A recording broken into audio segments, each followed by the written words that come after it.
Well, hello, everybody. Welcome back to Cocktails and Rocktails with me, your most notorious groupie, Alice Rouse, author of this little book right here.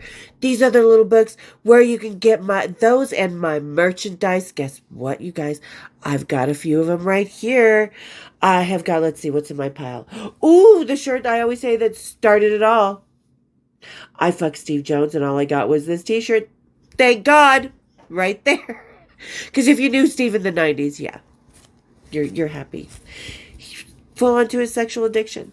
All right, and this one with Lars from back in the day. Got a bump? No? Too bad. I do, because he actually fucking said that. One of my original t-shirts that's not around anymore is when I first, is the original name of the channel, Backstage Bimbo TV, and my Wednesday bonus episode was Cocktail and Rocktails and the Spider, because all John's women had spiders. We did, because Boris the Spider. And the latest to the edition, one of my favorites, In a World of Kardashians, Be a Sweet, Sweet Connie. R.I.P. to the true queen. Because she is. She was the true queen. Like, she came before all the rest of them. But we love Connie around here. So, there you guys go. Hit that LinkedIn description down. Or hit the LinkedIn link down in the description. Fiddle about, check it all out. And as always, thank you guys really, really, truly for just being an amazing family. It's so cool because I love meeting people. That's half the fun of the world travel that I've done. Being in different places, meeting different people, seeing different cultures. And I get that here. I get that from so many people. And I'm just so lucky that everybody's coming here from so many different directions and connecting through so many different angles. And thank you, Beatrice, for finding me and connecting with me. And I just really can't tell you, she set up a few interviews for me over the next couple months. And I am so, so appreciative. Really, truly, like, I am so excited to go on to meet the new people, to see their platforms and maybe learn a few things, because, you know, that's how you grow in life. And I just have been able to grow in so many ways with you guys. So thank you for letting me be. I really appreciate it. I love this family here. You guys rock. And you know what really rocked in the 80s? Yes, what really rocked was the fucking concerts. Oh my God. You guys, it was so different than it is now, you know? I mean, it was a whole different vibe. It was a whole different generation. It was a whole different era. Oh, we're so sexually charged. And we're going to talk about that today. But today we are going to start it off with the Big Bad Baptist. Now, Epic are locals. They also have a place in Denver. But they have a brew house here in Salt Lake. Big Bad Baptist is their base beer, their base stout. Really great stout. I mean, and every year they come out with a new flavor based on the stout. They have their pumpkin stout that comes out right before Thanksgiving. And then they have their specialty flavor for the season. And this year it's the Manhattan. This has a little bit of cherries and 100% whiskey soak on the stout, and some orange flavor, just like the Manhattan cocktail. So we are going to drink that today, and I've done this opening take a few times, so it's a little bit open. I'm not gonna pop the top. Woo, pop the top. But okay, so everybody, grab your big baddies, kick up your feet, and let's have a little cocktails and rocktails. Cheers, my dears.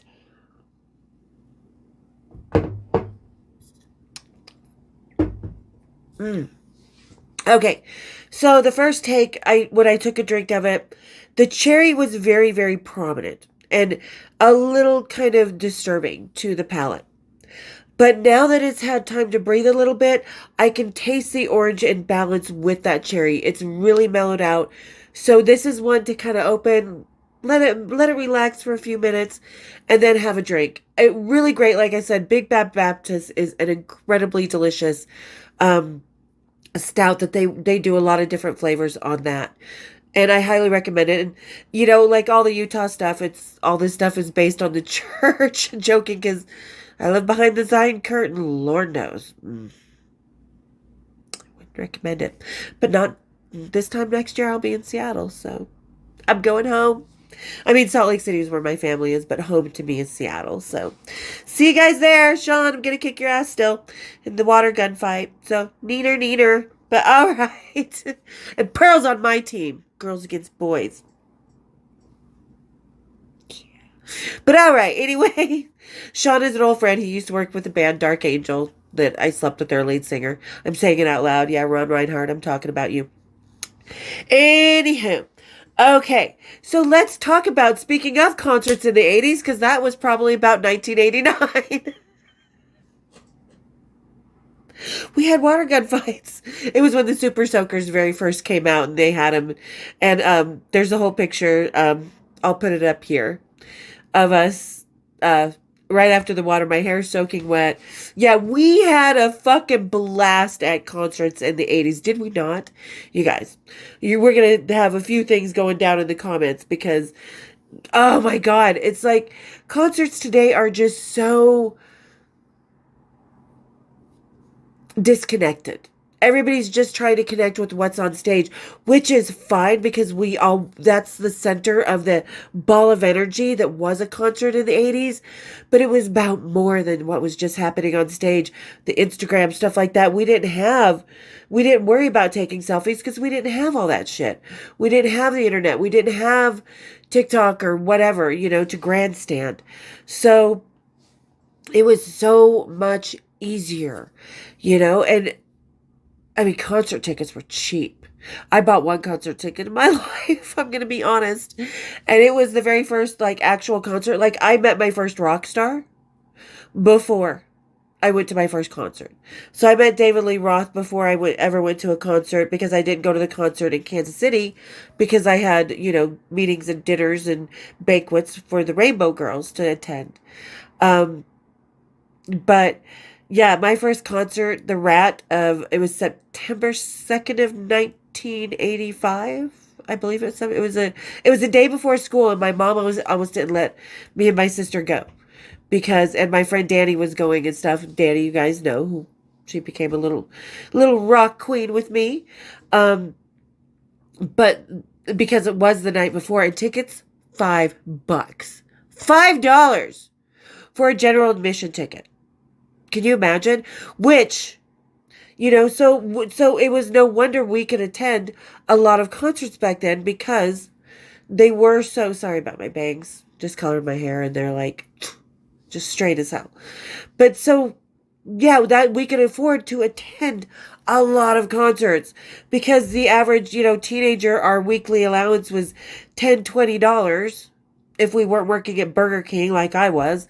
So we had money to go to 3, 4, 5, 6 concerts a month, especially in the summer, or at least once a month. So these days, it's like you have to choose that one really good concert that you want to go to because you're going to be paying if you and your partner, spouse, friend, whoever, parents are going, whatever, say you and one other person, you have to pay $300 for 2 tickets, and that's if you're up in the nosebleed.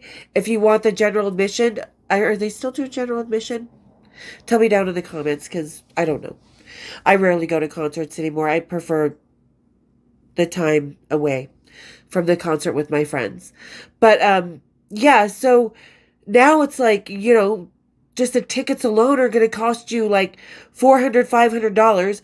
Then you're going just to get a decent seat. That's just a decent seat. It's not the nosebleeds. And back in the day, they used to hold some general admission tickets until the day of show. So even if you didn't get general admission tickets, they would release them the day of show. Last minute people could also get general admission. So they made it fair. It wasn't first come, first serve, and everybody's online pressing click, submit, buy, over and over and over to make sure that they're getting the tickets that they want, So it was just really easy. It was definitely, concerts were made to entertain the consumer, the fans, the people out in front of that stage. Today, they're meant to feed the beast of the corporate entity. So that's why, and if you get a VIP package, oh my God. thousands of dollars. So, and I think that was kind of the cool vibe because, one of the cool things about the 80s is we could definitely like camp out.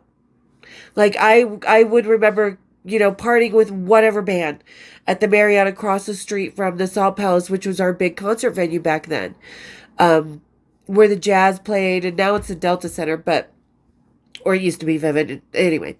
But I remember looking out of the Marriott several times when I was there with bands, and I could just sort of look out because like the front of the Marriott and all the balconies were right here or on the side, so you could just kind of look out to the Salt Palace right there, and you could see just everybody camping out. Because if you had general admission, really, I think no matter what tickets you had, no matter where your seat was, um, were all the tickets $5? Down in the comments, because like I said, I bought general admission tickets for $5. So if that's what were the nosebleed seats cost then? Were they $5 too? Okay, but anyway, so I would just look out because to get those tickets, kids' parents would let them camp out. No parental supervision. And I would just look out and I would see them and I could see my friends, I could see people that I knew. And I would just be watching them and it would be like the concert had already started before even the roadies got there to set up, And you would see people in their cars and people would have coolers and boom boxes playing the fucking band's music and other music and stuff. And people, with their blankets and pillows and sleeping bags on the sidewalk, a couple of RVs, and some people would charge for showers so you didn't have to go home and run back to the, general admission line, to the line to your spot, so you didn't have to go anywhere. So it was just like the community of the concert started the night before. And some people would camp out for tickets even before the concert. So, and it was kind of the urban camping, really, the city camping, and it happened all the time here in Salt Lake City. Did it happen in your city? Which I thought was really cool. I would go down sometimes and see my friends. We'd be drunk and sometimes take, one of the band guys with us, but not too much because we didn't want him to get we were hammered. And we wouldn't be able to handle the onslaught of that crowd, So, and it was just really cool. So the concert started when people were camping out and connecting and the energy, and it was so sexually charged. And once those doors opened to the crowd and they were through that security, opening your purses, having your pockets stripped, emptying and stuff, making sure you weren't of any danger and you weren't sneaking anything in. People would just come running into that general admission area of the arena and just going for that front row so they could have that, one-on-one looking up to the rock stars, checking things out, the connection, maybe have an interaction, get that drum take, get the pick, the anticipation of the music. Because I think people really feel music differently than we did as Gen X and during our time. Because number one, we were feral kids. So we could do stuff like camp out and get away with shit. I could say I was camping and go to Denver or Seattle with whatever tour. We didn't have any of that stuff to keep track.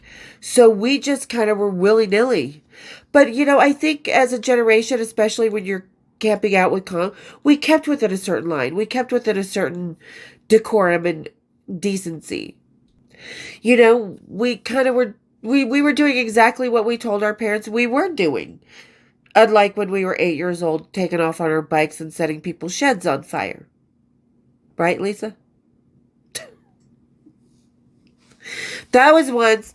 But anyway, so, I think we kind of, as we got older, as the Gen X generation, we kind of minded our P's and Q's, so, but once those concert doors opened, it's like, they just, that sexual energy was just turned on. And everybody had their concert finest on, like, the gloves, whether they were lace or studded or leather, on a guy or on a girl, we had I like everybody just the spandex, the parachute pants. And no, it was not plastic surgery, cheap perfume, and Winston cigarettes. Please, honey. It was fucking Aquanet. Probably Oscar de la Renta back then. And fucking marbles. Thank you very much. You know, that's an argument I'm having with a certain bitch in a fucking comments section. The 70s ladies. 80s groupies. Tell me down below. Were the 70s better or the 80s? There were two different eras with two different thingies. But anyway, that's the fight I'm having. So anyway, it was just like, and it was, everybody was in their finest. Like, you would go out and buy a new outfit for this concert. If it was your favorite, you would go out and buy, and it was just really cool to watch people. Like, even I would come out of the backstage area and kind of go wander, and I'd always see Wendy and everybody. Hey, Wendy, I know we're mad. I'm mad over that, but I still love you. I still miss her. She named her kid after me. But, yeah, so, and it was just like, and I'd come out and say hi to my high school friends. But one of the things I noticed about concerts back then is people going, oh, and checking out where your friends were, and just really kind of, the stage was the center of the party, but it was a whole experience.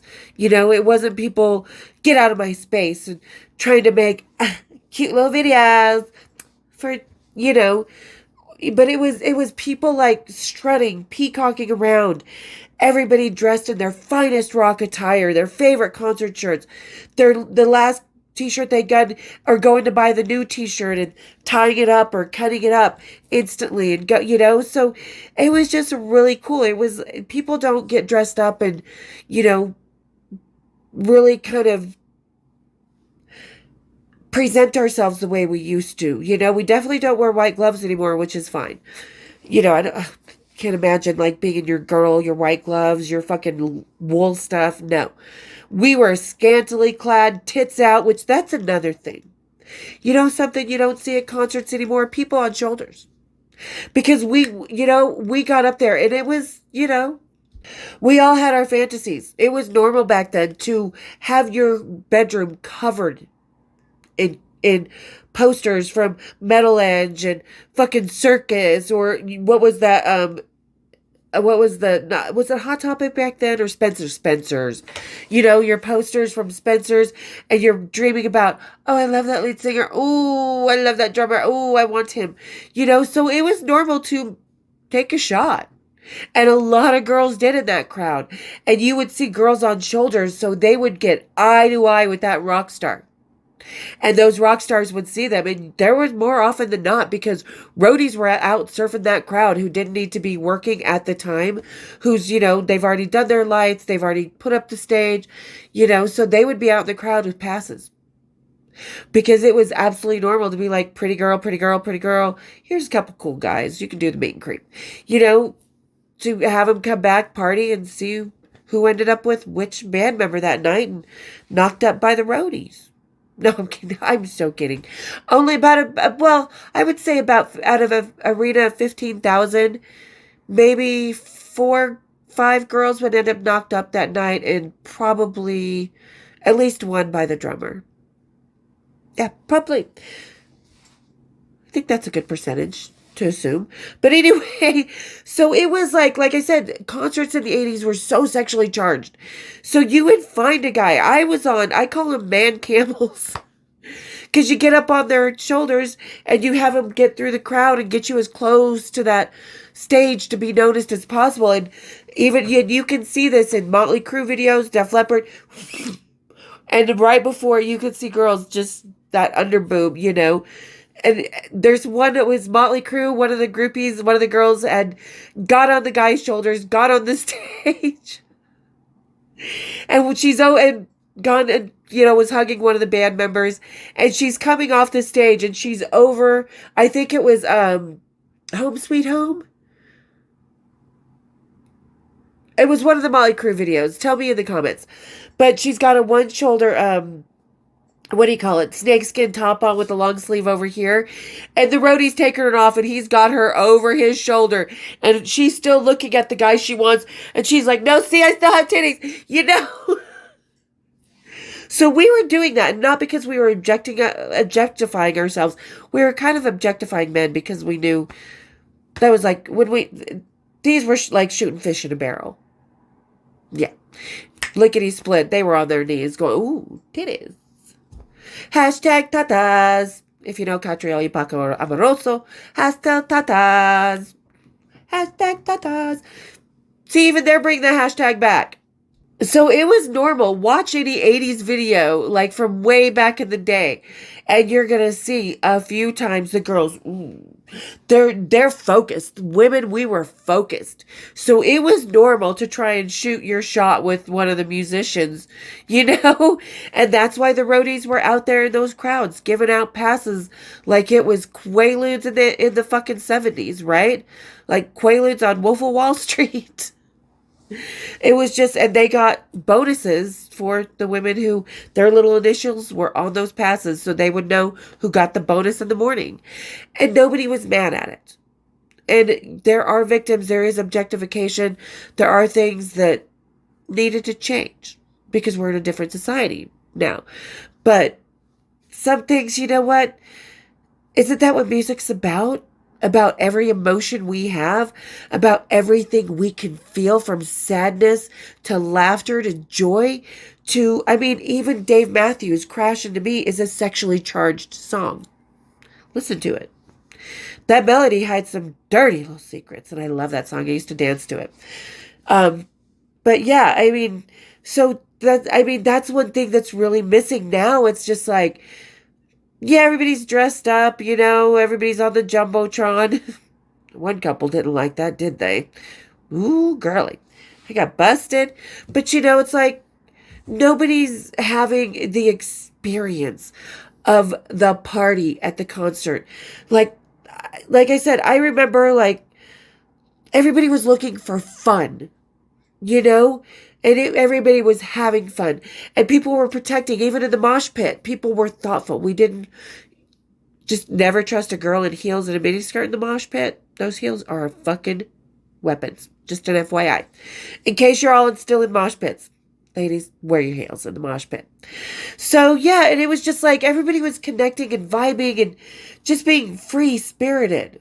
You know, it wasn't just the groupies on the side of the stage, like when Sharon Osbourne told me to show Randy my tits, because I knew Randy Castillo before I met James Hetfield, but it was after. But anyway, so yeah, like Sharon Osbourne was standing on the side of the stage. She's like, show me your tits, darling. And I did, and Randy dropped his drumstick. That was normal. That was so normal. It was, like I said, it was hedonism in the 80s. And the concerts, you know, it wasn't just us hanging out with the rock stars or the roadies at the hotel or on the buses. It was going on in the crowd. Oh, people were having sex in that crowd without a doubt, in the comments, if you saw it or if you did it. Like I said, it was sexually charged. You can see it. In the 80s, like I said, there's a Motley Crue video where she's like, maybe it was. Anyway, you can see just, and it was actually filmed in Salt Lake City, so you can see how sexually charged, because, you know, the more repressed you are. We've all seen Footloose, right? Filmed in Utah, pretty much it. But yeah, so that was what it was, going to a concert in the 80s. You know you were going to have a few drinks. You know you were going to smoke some weed with the strangers next to you. You knew that some of us knew we were getting our tits out. Some of us knew that those roadies were going to come approach with the backstage pass. And some ladies got on those, and some of those men sent their girlfriends, pretended their girlfriends weren't their girlfriends so they could get the backstage pass too. And you could win tickets and passes, because the meet and creeps back then, and this was another cool thing, the meet and creeps were not paid for. You could not buy a backstage pass back then at all. You won them on the radio stations, period. That's the only place. If you were not with the band, hanging out with the band, if a roadie didn't get you a pass, you had to win them on the radio stations. So nobody was privileged. Everybody was so thankful. I paid $5,000 for this pass, so you owe me. No, you don't. You know what I mean? It's like passes were just so appreciated. And to go and meet those rock stars was just like people were just cool. There was a bucket full of beer in the meet and creep rooms, a trash bag, one of the trash cans full of beer so people could have beer, they could relax, they could mingle there too. They could actually have a conversation. Even these days with the meet and creep passes that you buy, it's like, here, stand against the wall, stand 3 feet in front of the band, take the picture, give them a wave, and leave. So the long answer to because somebody asked me this on TikTok. Oh, I would love to be at a concert in the 80s. And I see all these cute girls dressing up, Molly, I love you guys. I love the girls and just everybody who's coming up in the rock, really, truly bring the laughter back. You guys have the heart and soul. And I'm not talking about show your tits at the concert. I mean, if you want to, cool beans. If you don't want to, cool beans. You do you, but don't be afraid to be like, I am sexually turned on by this. I feel that primal side of me. I want to dance at the concert. I want to enjoy it. I don't care if somebody's giving you the fucking side eye.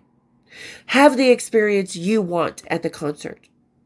I don't care if someone's fucking looking down on you or trying to make fun of you because you're singing at the top of your lungs, drunk as fuck, with your fucking wife on your damn shoulders. Do it. Have fun. Woo! Knock the fucking microphone over. Oh.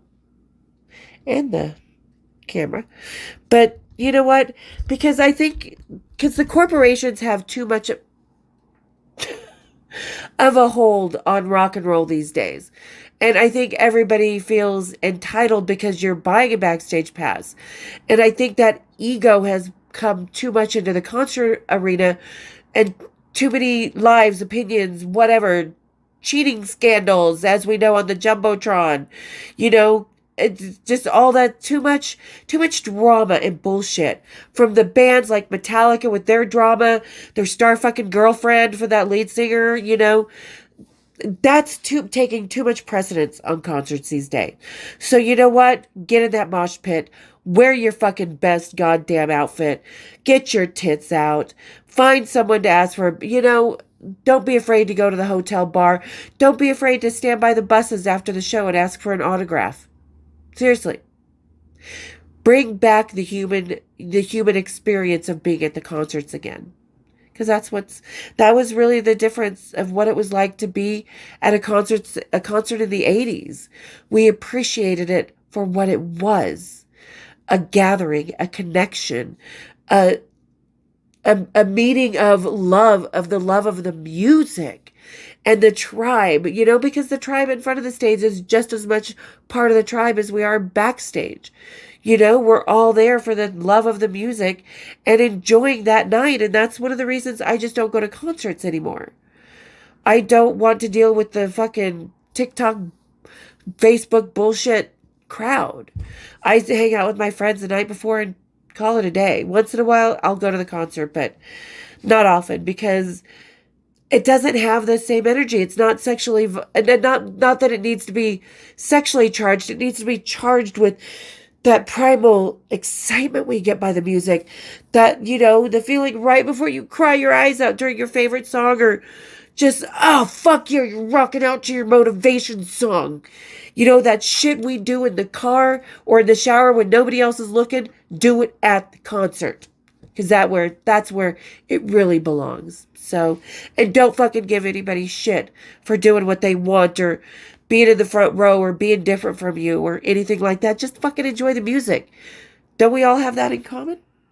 Yeah. So there we go. Show your tits. Get in the mosh pit. Get backstage. Fuck the lead singer. Have a beer. Take the vacation. Play the guitar. Ask the girl, do what you want, because if you don't regret it. So, all right. Thank you guys for getting to the end of today's episode, listening to my babble. And tell me about your best concert experience, that feeling. And I'm not even talking backstage. Like everybody asks me my favorite concert, iBash. Look it up. Very first ever internet streaming concert. Natalie Cole and Brian Setzer. Natalie Cole by the pool, then Brian Setzer played, and Tony Bennett came out.